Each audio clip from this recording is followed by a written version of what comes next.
Hey, so it is that time of year right now where we are seeing lots of 1031 exchanges.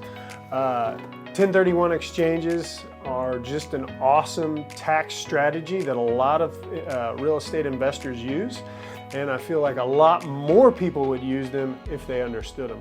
The reality is they're not that complicated to understand, but there are little nuances. So we're not going to get into all those nuances today. So make sure that you've got a great CPA that you're working with. The other thing that you need to make sure that's on your team is that you need an intermediary.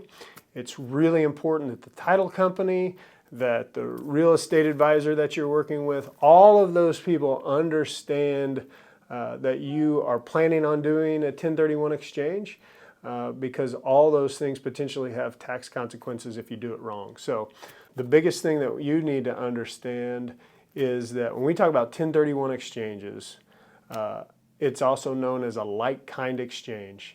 All that means is that it has to be real estate.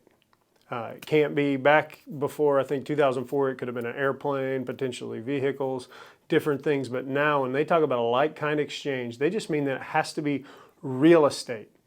And it has to be an investment real estate. It has to be real property. It has to be a rental home or an industrial building. It can even be vacant ground. It's anything that's used as investment. It can't be a second home unless you're using that as a VRBO and you're actually using it as an investment piece. It certainly can't be your primary residence. And even those things have some different timing rules that we're not going to get into because we don't have time. But again, make sure you get a really good CPA that understands that. Some of the key things, some of the key timing things that we want to make sure that we understand is that when we're talking about a 1031, you are taking an investment property and you're selling it and you're deferring the tax gain on it. So if you buy a property for $500,000 and you sell it for $1 million, there's $500,000 in gain there.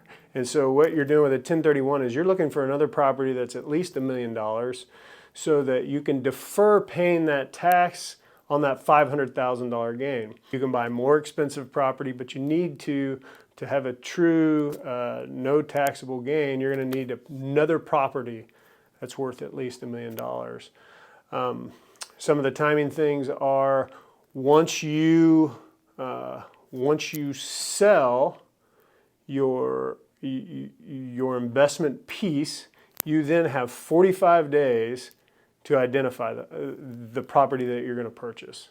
But then you actually have to go through the purchase within 180 days from that close of that property. So 45 days to identify and 180 days to actually close on the new property. If you would like more, because there is a ton more information, if you'd like more information on 1031 exchanges, or if you have questions, if you want to help, if you want to come up with a strategy, we would love to sit down and come up with a strategy with you.